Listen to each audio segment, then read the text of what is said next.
ONTV news Kannada ವಾಹಿನಿಗೆ ಸ್ವಾಗತ. ಬಾಗಲಕೋಟೆ ಜಿಲ್ಲೆಯ ವಿಧಾನಸಭಾ ಮತಕ್ಷೇತ್ರದ ಉಪಚುನಾವಣೆಯ ನಿಮಿತ್ತವಾಗಿ ಬಾಗಲಕೋಟೆ ತಾಲೂಕಿನ ಬೇವೂರು ಗ್ರಾಮದಲ್ಲಿ ಭಾರತೀಯ ಜನತಾ ಪಕ್ಷ ಬಿಜೆಪಿ ವತಿಯಿಂದ ಪ್ರಚಾರ ಸಭೆ ನಡೆಯಿತು. ಈ ಸಂದರ್ಭದಲ್ಲಿ ಮಾಜಿ ಮುಖ್ಯಮಂತ್ರಿಗಳು ಆದ ಬಸವರಾಜ ಬೊಮ್ಮಾಯಿ ಅವರು ಭಾಗವಹಿಸಿ ಪಕ್ಷದ ಅಭ್ಯರ್ಥಿಯ ಪರವಾಗಿ ಮತಯಾಚನೆ ಮಾಡಿದರು. ಸಭೆಯನ್ನು ಉದ್ದೇಶಿಸಿ ಮಾತನಾಡಿದ ಅವರು, ರಾಜ್ಯ ಹಾಗೂ ಕೇಂದ್ರ ಸರ್ಕಾರಗಳ ಅಭಿವೃದ್ಧಿ ಕಾರ್ಯವನ್ನ ಪ್ರಸ್ತಾವಿಸಿ ಬಿಜೆಪಿ ಅಭ್ಯರ್ಥಿಯನ್ನ ಬೆಂಬಲಿಸುವಂತೆ ಸಾರ್ವಜನಿಕರನ್ನ ಕೋರಿದ್ದಾರೆ. ಅಲ್ಲದೆ ಕ್ಷೇತ್ರದ ಸಮಗ್ರ ಅಭಿವೃದ್ಧಿಗೆ ಬಿಜೆಪಿ ಸರ್ಕಾರ ಬದ್ಧವಾಗಿದೆ ಎಂದಿದ್ದಾರೆ.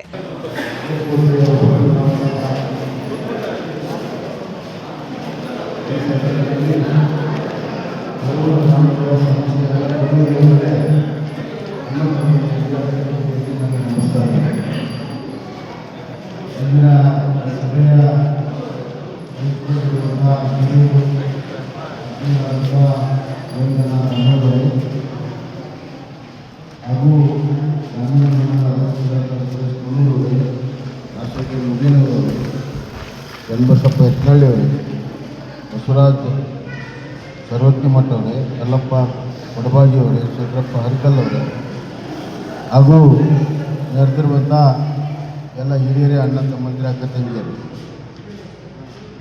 ಮೊಟ್ಟ ಮೊದಲನೇದಾಗಿ ನಮ್ಮವರೇ ನಮ್ಮ ಕಾರ್ಯಕರ್ತ ಒಬ್ಬರು ಯುವಕರು ಇವತ್ತು ನಿಧನ ಹೊಂದಿರುವಂಥದ್ದು ನಮಗೆಲ್ಲರಿಗೂ ಕೂಡ ಭಾಳ ನೋವಿನ ಸಂಗತಿ. ಅವರ ಆತ್ಮಕ್ಕೆ ಶಾಂತಿಯನ್ನು ಕೋರ್ತಾ ಇದ್ದೇನೆ.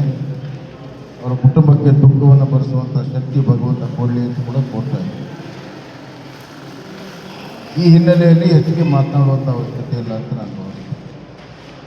ನಾವೆಲ್ಲ ಆ ದುಃಖದ ಇದರಲ್ಲಿದ್ದಾಗ ನಾವು ಭಾಳ ವಿರುದ್ಧ ಭಾಷಣ ಮಾಡೋದು ಸರಿಯಲ್ಲ. ನಾನು ಇಷ್ಟೇ ಹೇಳಿ ಬಯಸ್ತೇನೆ, ಈ ಉಪಚುನಾವಣೆ ಒಂದು ಸದಾವಕಾಶವಾಗಿ ಬಂದಿದೆ. 2023ರಲ್ಲಿ ಕಾಂಗ್ರೆಸ್ನು ಸುಳ್ಳು ಹೇಳಿ, ಸುಳ್ಳು ಆಶ್ವಾಸನೆಯನ್ನು ಕೊಟ್ಟು ಜನರ ಭಾವನೆಗಳನ್ನು ದುರುಪಯೋಗ ಮಾಡಿಕೊಂಡು ಅಧಿಕಾರಕ್ಕೆ ಬಂದು, ಆದರೆ ಈಗ 3 ವರ್ಷದಲ್ಲಿ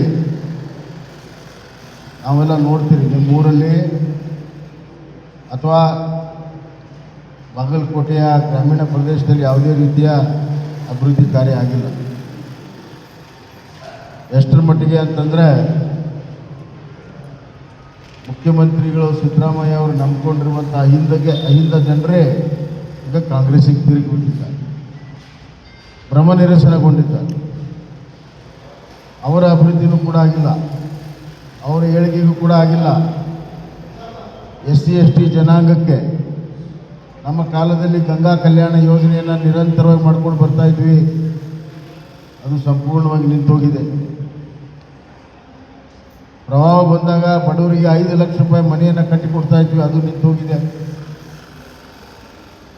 ಅದೇ ರೀತಿ ಹಿಂದುಳಿದ ವರ್ಗದವ್ರಿಗೆ ಹಾಸ್ಟೆಲ್ ಕೂಡ ಸಿಗದಿರೋಂಥ ಪರಿಸ್ಥಿತಿಯಲ್ಲಿ ಬಂದಿದೆ.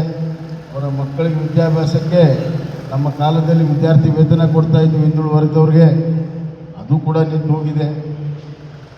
ಊರಿನ ಅಭಿವೃದ್ಧಿ ಆಗ್ತಾ ಇಲ್ಲ.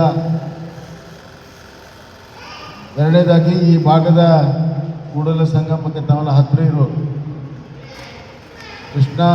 ಅಪರ ಕೃಷ್ಣ ಮೊದಲನೇ ಯೋಜನೆಯಲ್ಲಿ ಕೂಡಲ ಸಂಗಮ ಮುಳುಗಿದೆ. ಈಗ 2ನೇ ಹಂತದಲ್ಲಿ ಭಾಳಷ್ಟು ಜಮೀನುಗಳು ಮುಳುಗುವಂಥ ಒಂದು ಸನ್ನಿವೇಶ ಇದೆ. ಅದಕ್ಕೆ ಪರಿಹಾರ ಕೊಡಬೇಕು ಅಂತ ಹೇಳಿ ಹಲವಾರು ವರ್ಷದಿಂದ ಪ್ರಯತ್ನ ಮಾಡ್ತಾಯಿದ್ರು.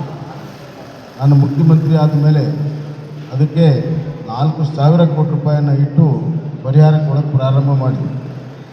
ಅದಕ್ಕೆ ಕಾಂಗ್ರೆಸ್ನವರು ಅಡ್ಡಿಪಡಿಸಿದ್ರು. ಈಗ ಕಾಂಗ್ರೆಸ್ನವರು ಮೊನ್ನೆ ಚುನಾವಣೆ ಬಂದಿದೆ ಅಂತೇಳಿ ಒಂದು ಊರಿನ ಪರಿಹಾರ ಕೊಟ್ಟರು. ಇಲ್ಲಿ 1,30,000 ಕೋಟಿ ರೂಪಾಯಿ ಪರಿಹಾರ ಕೊಡಬೇಕು. 1,30,000 ಕೋಟಿ ಪರಿಹಾರ ಕೊಡಬೇಕು. 75,000 ಕೋಟಿ ಬರೀ ಜಮೀನು ಕಳ್ಕೊಂಡವ್ರು ಕೊಡಬೇಕು. 75,000 ಕೋಟಿ ಅವರೇ ಒಂದು ಆಜ್ಞೆಯನ್ನು ಮಾಡಿದರು 10ನೇ ತಿಂಗಳಲ್ಲಿ. ನಾವು ಶೇತ್ಕಿ ಜಮೀನಿಗಿಷ್ಟು, ಕುಷ್ಕಿ ಜಮೀನಿಗಿಷ್ಟು ಅಂತೆಲ್ಲ ಅವರೇ ಆಜ್ಞೆಯನ್ನು ಮಾಡಿ ಪ್ರತಿ ವರ್ಷ 18,000 ಕೋಟಿ 4 ವರ್ಷದಂಗೆ ಕೊಟ್ಟು 75,000 ಕೋಟಿ ನಾವು ಕೊಡ್ತೀವಿ ಅಂಥೇಳಿ ಆದೇಶ ಮಾಡಿದರು. ಕ್ಯಾಬಿನೆಟ್ನಲ್ಲಿ ಇಟ್ಟು ಪಾಸ್ ಮಾಡಿ ಆದೇಶ ಮಾಡಿ ಆದರೆ ಮೊನ್ನೆ ಬಜೆಟ್ನಲ್ಲಿ ಇಟ್ಟಿದ್ದು 3,000. ಬಾಗಲಕೋಟೆಯ ಜನರಿಗೆ ಕಣ್ಣಲ್ಲಿ ಮಣ್ಣು ಹಾಕುವಂಥ ಕೆಲಸ ಕಾಂಗ್ರೆಸ್ ಸರ್ಕಾರ ಮಾಡಿದೆ. ಇಲ್ಲಿ ಬಂದು ಮುಖ್ಯಮಂತ್ರಿಗಳು ಆ 3,000 ಕೋಟಿ ಖರ್ಚು ಮಾಡಿ ಆಮೇಲೆ ಕೊಡ್ತೀವಿ ಅಂತ ಅಲ್ಲಿ ಆಜ್ಞೆ ಮಾಡ್ತಾರೆ. 18,000 ಕೋಟಿ ಬೇಕು ಅಂತ ಕೊಡೋದು 3,000 ಕೋಟಿ. ಅದನ್ನು ಕೂಡ ಪೂರ್ಣ ಖರ್ಚು ಮಾಡೋಕ್ಕೆ ಸಾಧ್ಯ ಆಗೋದಿಲ್ಲ ಅನ್ನೋ ರೀತಿಯಲ್ಲಿ ಮುಖ್ಯಮಂತ್ರಿಗಳು ಮಾತಾಡ್ತಾರೆ.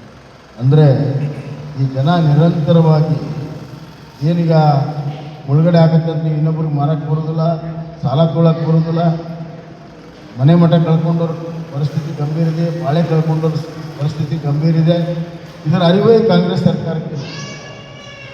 ಈ ಭಾಗದ ಜನರ, ರೈತರ, ಸಾಮಾನ್ಯ ಜನರ, ಹಿಂದುಳಿದ ವರ್ಗ, SC/ST ಜನಕ್ಕೆ ಮೋಸವನ್ನು ಕಾಂಗ್ರೆಸ್ ಸರ್ಕಾರ ಮಾಡ್ಕೊಂಡು ಬಂದಿದೆ. ಈ ಕಾರ್ಯಕ್ರಮದಲ್ಲಿ ಗ್ರಾಮೀಣ ಘಟಕದ ಅಧ್ಯಕ್ಷರು ಆಗಿರುವಂತಹ ಸುರೇಶ್ ಕೊಂಡೂರ, ಜಿಲ್ಲಾ ಪ್ರಧಾನ ಕಾರ್ಯದರ್ಶಿ ರಾಜು ಮುದೇನೂರ ಸೇರಿ ಹಲವು ಸ್ಥಳೀಯ ಮುಖಂಡರು ಹಾಗೂ ಕಾರ್ಯಕರ್ತರು ಭಾಗವಹಿಸಿದ್ರು. ಯುವ ಬಿಜೆಪಿ ಮುಖಂಡರು ಆದ ಶ್ರೀ BY ಅಮರಗೊಳ್ಳ ಕೂಡ ಸಭೆಯಲ್ಲಿ ಹಾಜರಿದ್ದು ಕಾರ್ಯಕ್ರಮಕ್ಕೆ ಉತ್ಸಾಹ ತುಂಬಿದ್ದಾರೆ. ಸಭೆಯಲ್ಲಿ ಭಾಗವಹಿಸಿದ ಗ್ರಾಮಸ್ಥರು ದೊಡ್ಡ ಸಂಖ್ಯೆಯಲ್ಲಿ ಉಪಸ್ಥಿತರಿದ್ದು ಬಿಜೆಪಿ ಅಭ್ಯರ್ಥಿಗೆ ಬೆಂಬಲ ವ್ಯಕ್ತಪಡಿಸಿದ್ದಾರೆ. ಈ ಪ್ರಚಾರ ಸಭೆ ಉಪಚುನಾವಣೆಯ ಹಿನ್ನೆಲೆ ಕ್ಷೇತ್ರದಲ್ಲಿ ರಾಜಕೀಯ ಚಟುವಟಿಕೆಗಳಿಗೆ ಮತ್ತಷ್ಟು ವೇಗ ತಂದಿದೆ.